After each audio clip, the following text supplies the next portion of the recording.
were just coming back from London at a conference, Yes. Is that right? Yes. Did you just fly in today here? Close to midnight last night. Close to midnight. So Ian Rowe is a senior fellow at the American Enterprise Institute, focusing on education, upward mobility, family formation, and adoption. He co-founded Vertex Partnership Academies at a virtue-based international baccalaureate high school in the Bronx and the National Summer School Initiative, serving as chairman of the board at Spencer Chapin, and is a senior visiting fellow at the Woodson Center.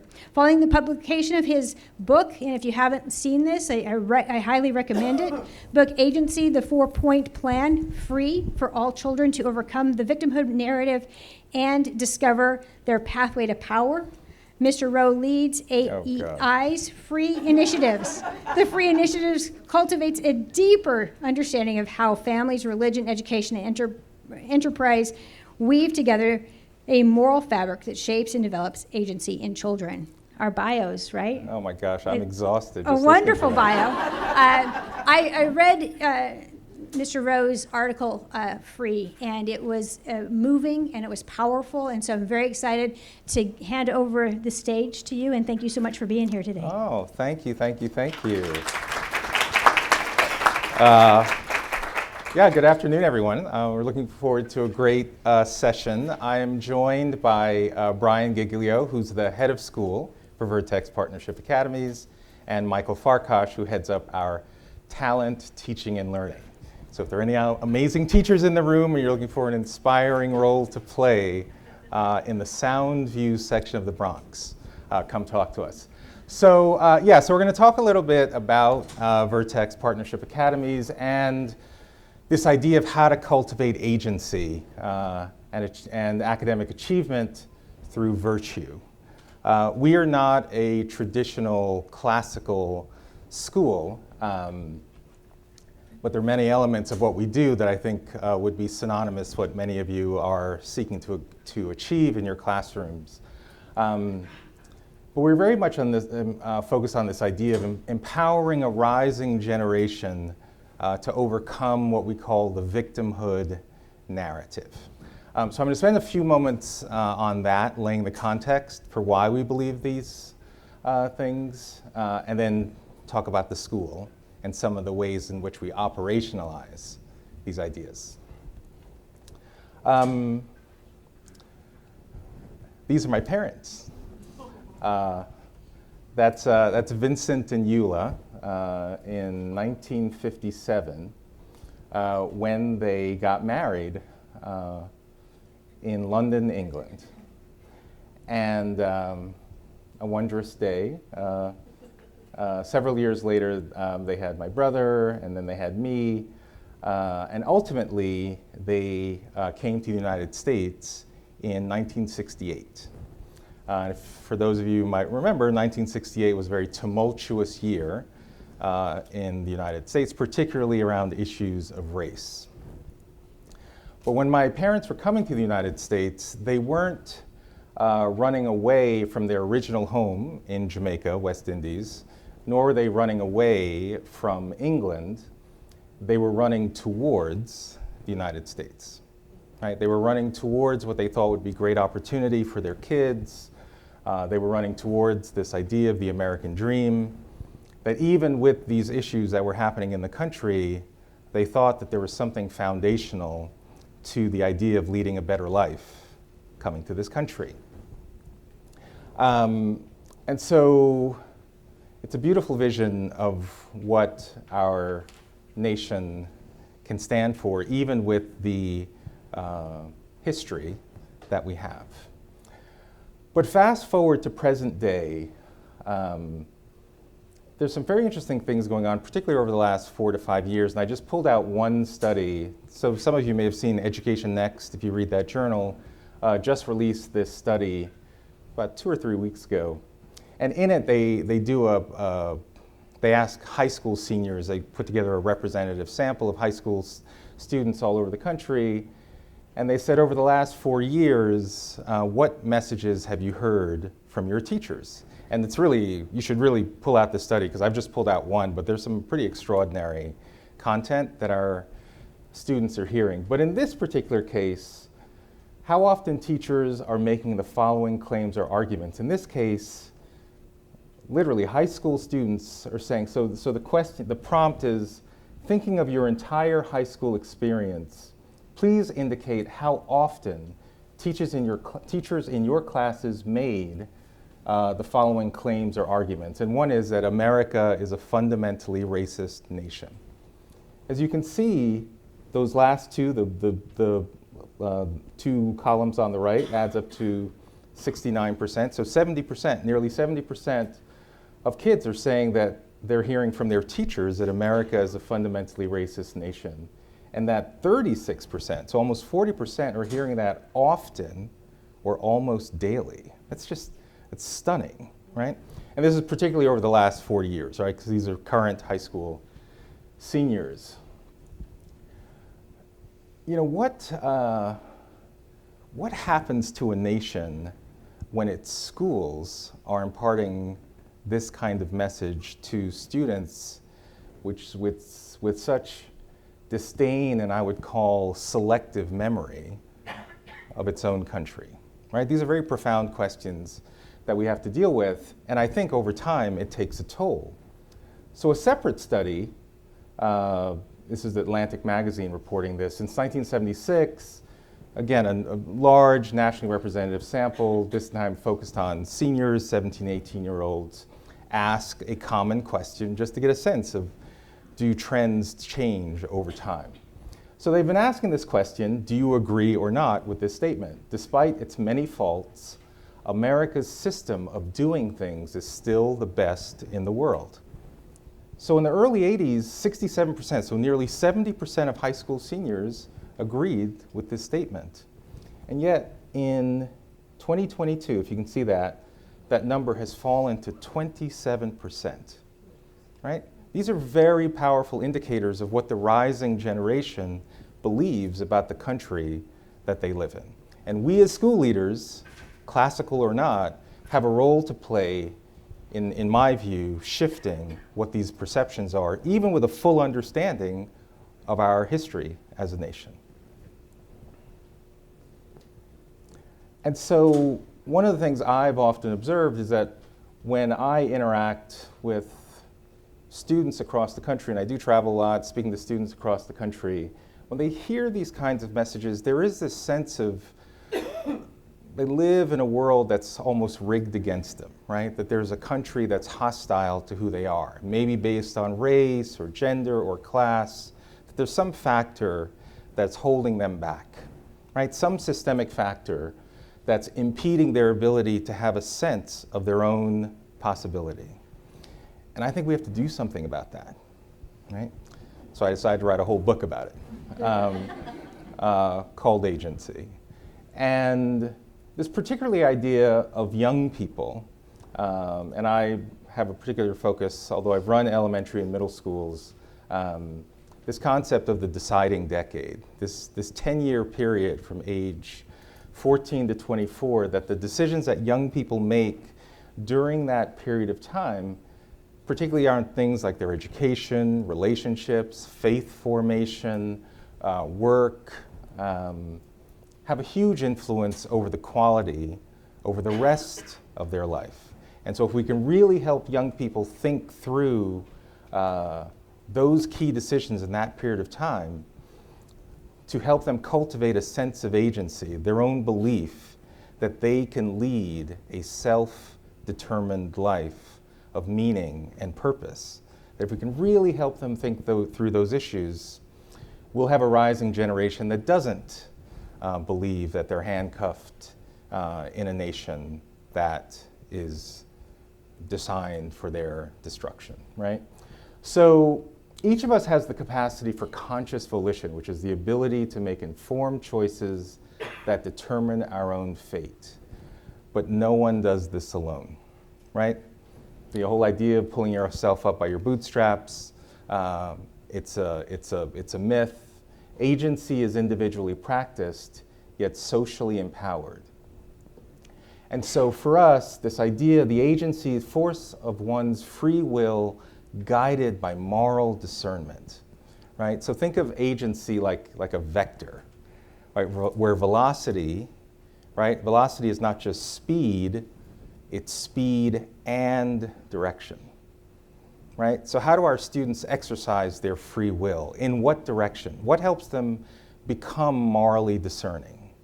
And so our belief is that if we develop this strength, this character-based strength of agency, if we develop that through virtue, then we can help our students choose their own path. So I used to work at MTV many years ago, so always have to have a cool video in your presentation. So I'm about to play the video, we're about to see if this works, and then we'll come back and talk about how we operationalize some of these ideas. This is the test.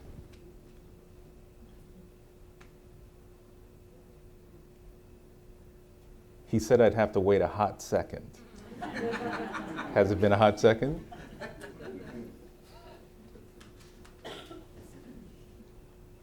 Nope.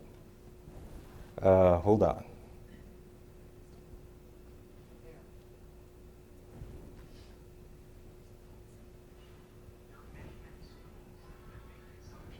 Hold on. Volume. Hold on.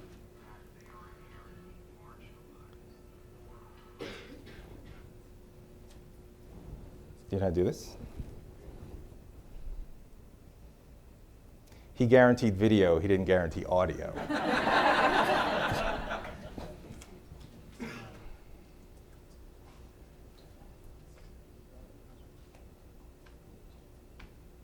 If we can't get it, it's cool, but give it 15 more seconds.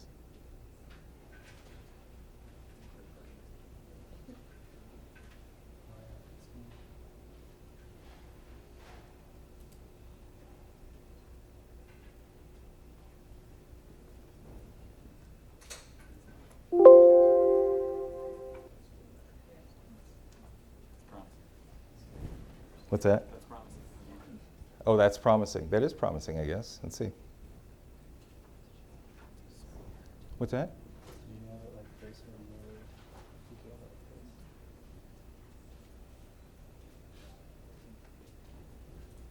mode? We can play it afterwards. Okay. If you can get back to the. Okay, try it there. Try it there.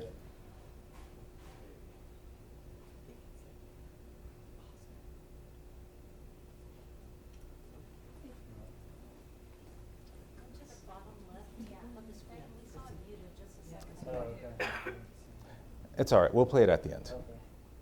It's an amazing video. Okay. That's all right. That's right. Okay. The show must go on. All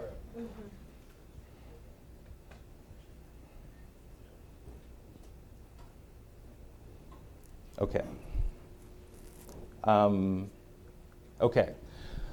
So we decided. So I've run public charter schools in the heart of the South Bronx and Lower East Side of Manhattan since 2010. Michael Farkash and I have been doing that work together since 2011. So we've seen a lot.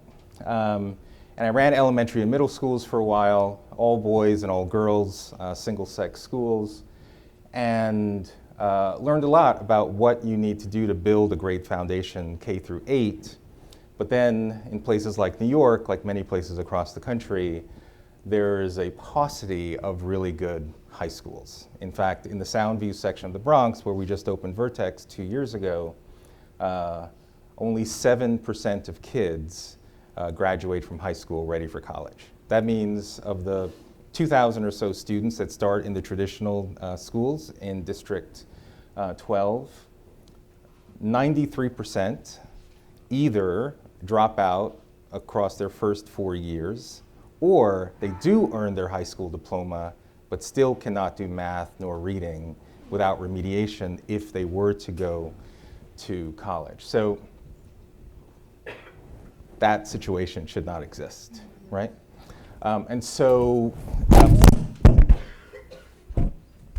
technology, okay, how's that? Can you still hear me? The show must go on. We determined to create a new kind of school. Not a traditional classical school, but a school that was all about multiple pathways, that's virtues-based. This basic idea that if you have kids in your building for 8, 9, 10 hours a day, that you are in the moral formation business, whether you admit it to yourself or not, right? And you can be deliberate about that, or you can be not deliberate. But being not deliberate doesn't mean that you're not in the moral formation business. You're still allowing that vacuum to be filled by other morals or other values or other virtues. So we decided to be very explicit about, in our mission, that we seek to develop virtuous high school graduates who have acquired the habits, knowledge, and sense of personal agency necessary to lead self-determined, purposeful lives of American and global citizenship. And in particular, this idea of organizing the entire school around the 4 cardinal virtues of courage, justice, temperance, and wisdom. And as many of you know, these virtues aren't just pulled out of thin air, they are the anchor virtues. They are the virtues upon which all other standards of moral excellence depend. But in our first year, when we launched Vertex and we had these virtues, there's some kids who said, well, courage means this to me, right? Or justice means this. And so you realize that even having virtues, you've got to be really clear about what you mean by them, right? Or what your institution believes in. You have to plant a flag, so to speak.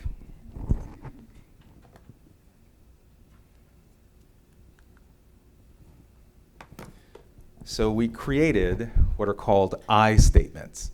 And I'm about to ask you to do something that I asked 4,000 people to do yesterday in London at the Alliance for Responsible Citizenship.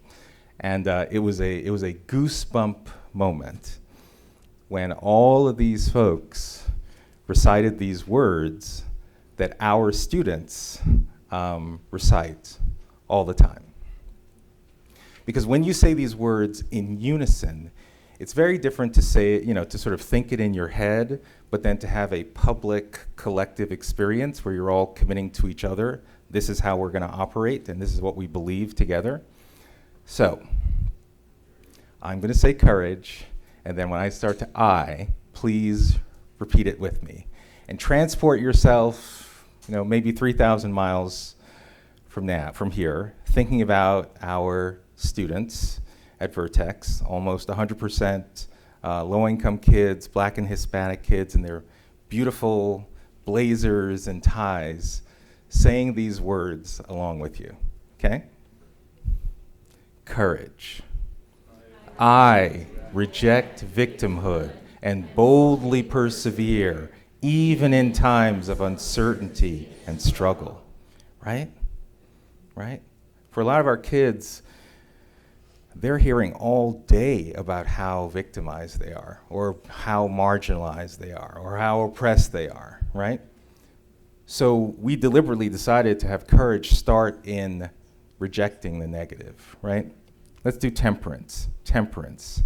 I lead my life with self-discipline because I am responsible for my learning and behavior.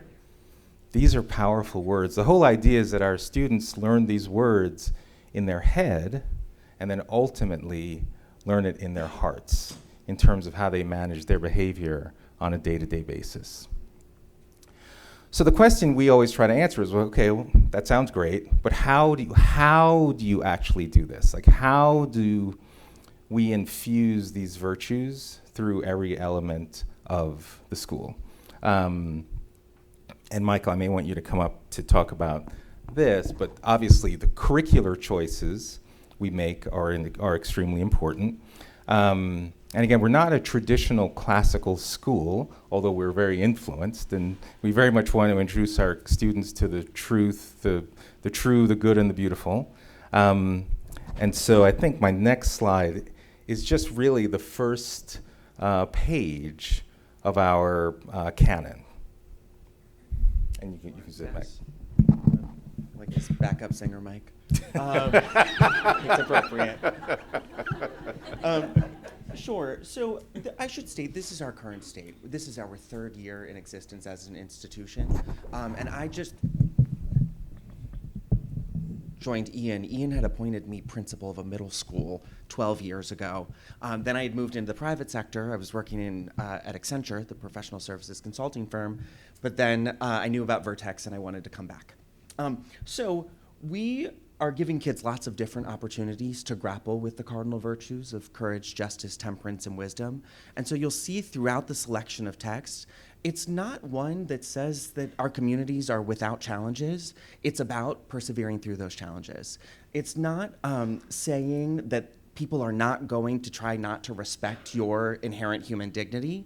It's how are we overcoming those challenges together, and how are we asserting that common humanity together.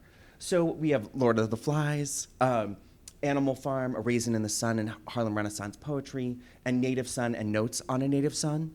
Another one of our key virtues or key ideals is viewpoint diversity. So we want to give students multiple perspectives on societal problems and develop the critical thinking skills informed by the best of the West, informed by our common Western tradition. Then in 10th grade, we move into The Little Prince and Beowulf, Twelfth Night, The Great Gatsby, and The Stranger, Bartleby the Scrivener, and Poetry for Szymborska. Before 11th grade, moving into what we just did, One Day in the Life of Ivan Denisovich.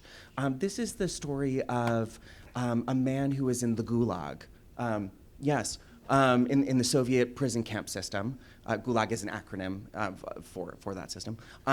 And based in some of the work by Anne Applebaum, which I highly recommend, we chose this book because it really is about persevering through obstacles. It really is through grand attempts to dehumanize people. And so it hits on really all of our cardinal virtues. So you can see literature cannot develop between the categories permitted or not permitted.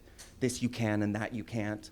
Literature is not the heir of its contemporary society that dares not warn in time against threatening moral and social dangers. Such literature does not deserve the name of literature. You know, one of the author's most famous quotes is "Live not by lies." You may know his speech to the Western world. It's only a facade. Such literature loses the confidence of its own people, and its published works are used as waste paper instead of being read. And this actually, you may know, was passed around covertly around the Soviet Union. This text, it was you could be imprisoned or actually sent to the Gulag for sharing this text about the Gulag. Very powerful. And when our students hear these words, what do you think the effect is when they see something that they're reading, to know that in some other time, in some other place, that could have been the consequence for reading or passing? Yeah, well, it's grappling with the real life challenges that do exist. We are in the South Bronx. Our kids are going to face disproportionate challenges related to coming from low income backgrounds, for example. And to know that others have encountered similar or even much more difficult challenges in their lives, but has still been guided with a strong moral compass is inspiring for them for their own lives. Yeah, this idea that there is a universal human struggle. So among the things that we also do is that, like many of you, once our students read these works, how does it manifest itself in their own beliefs? So we had a competition called the Celebrating Wisdom Scholarship, and this is an opportunity for our students to be introduced to a bit more contemporary authors, so folks like Thomas Sowell, Clarence Thomas, Jason Riley, authors that you don't typically see, especially in low-income communities. These just so happen to be more predominantly Black authors. But to Michael's point of viewpoint diversity, we want our students to know that there's lots of excellence and lots of diversity from writers of all different types. So this is one of our students, Yandel, who's in the Vertex class of 2026.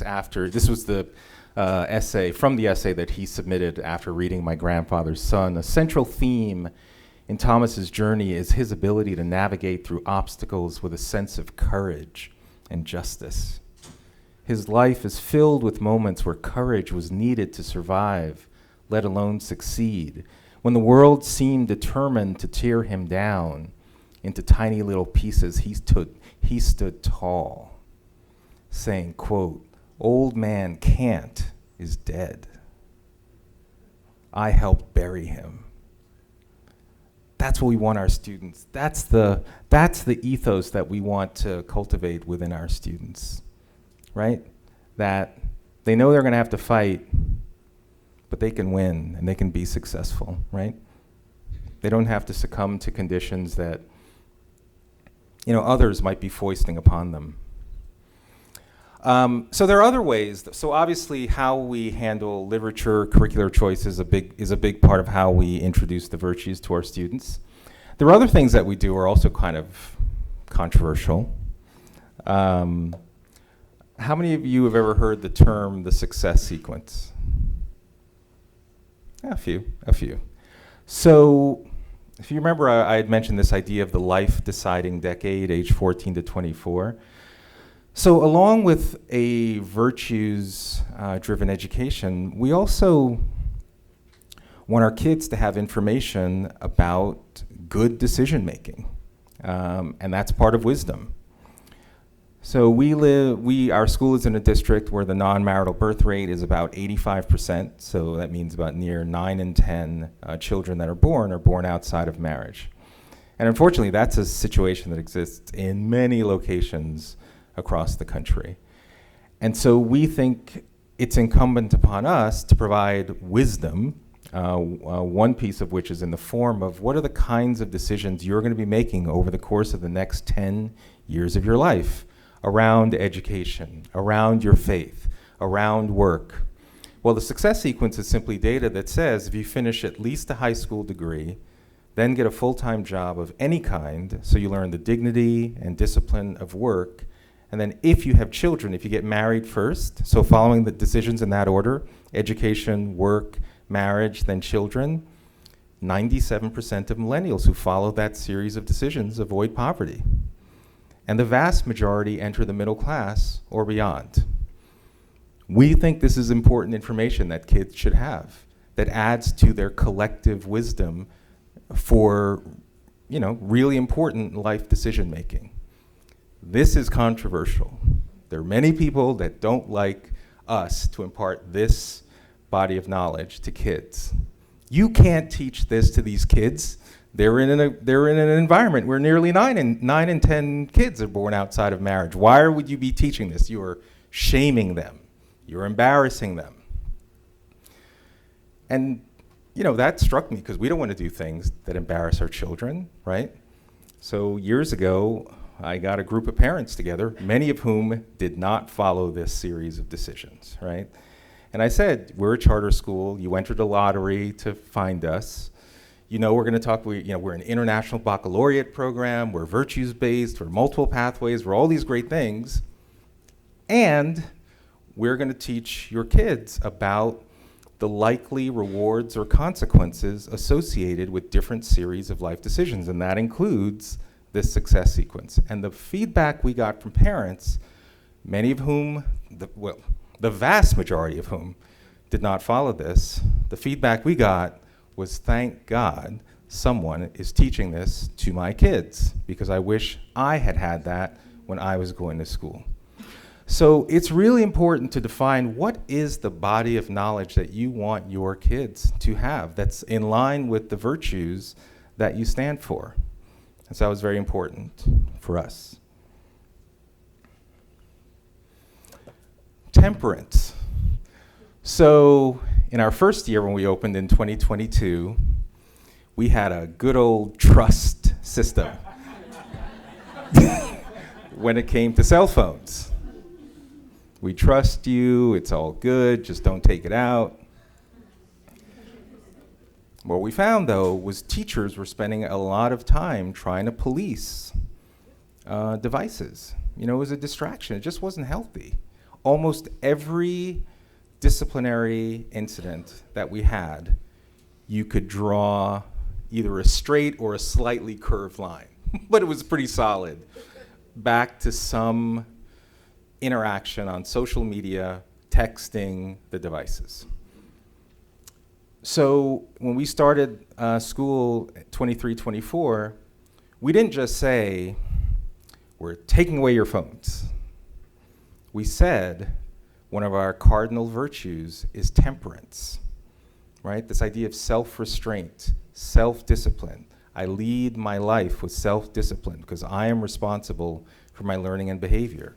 So we introduced our cell phone ban. So now if you come to our school, and I know freshmen, I forget the exact, but basically every kid takes their cell phone, their smartwatch, their AirPods, and puts it in a pouch. And it is locked for the entire day. And we did that in the context of temperance because we wanted to let our kids see that they can survive without these devices, right? It builds their muscle of self-restraint. And again, the feedback we've gotten from our students is, thank you, now I don't have to worry about, kids texting during the day or saying bad things about me. And I think that's really important, that you can have a digital-free environment. Now, we do have laptops, we do selectively, surgically, but nothing that kids can bring in the internet in during the day. Very, very important, and we think aligned to our virtues.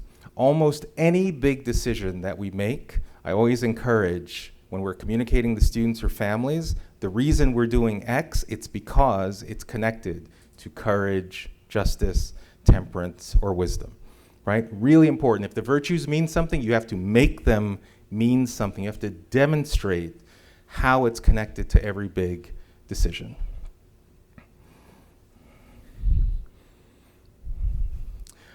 We have a merit, demerit system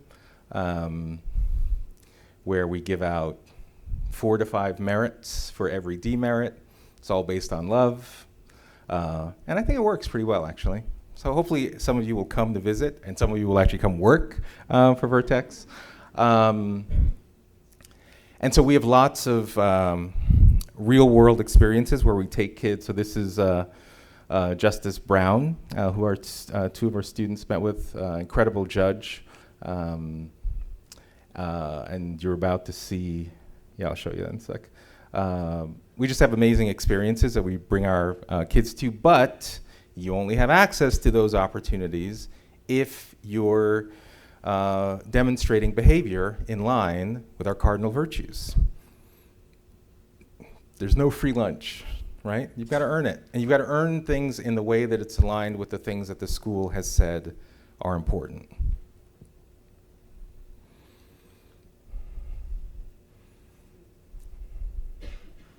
And then finally, there are no victims in our school, right? Only architects of our own lives. Right? There's a great quote from Alexis de Tocqueville that he wrote in Democracy in America, essentially saying that what makes America great is not that it's more enlightened than any other nation, but that it has the ability to repair her faults. And I always love that statement because it says that our country, in our founding documents, the Constitution, the Declaration of Independence, that those are the tools that allow the country to repair her faults, right? Those are the tools of self-betterment and self-renewal. So each morning at Vertex, our students recite the preamble to the Constitution, we the people. And the idea that we're trying to instill there is that our students within themselves also have the tools of self-betterment and self-renewal, a story that needs to be told so that they can lead lives of agency, self-determined lives of meaning and purpose. Thank you. And let's open it up for questions.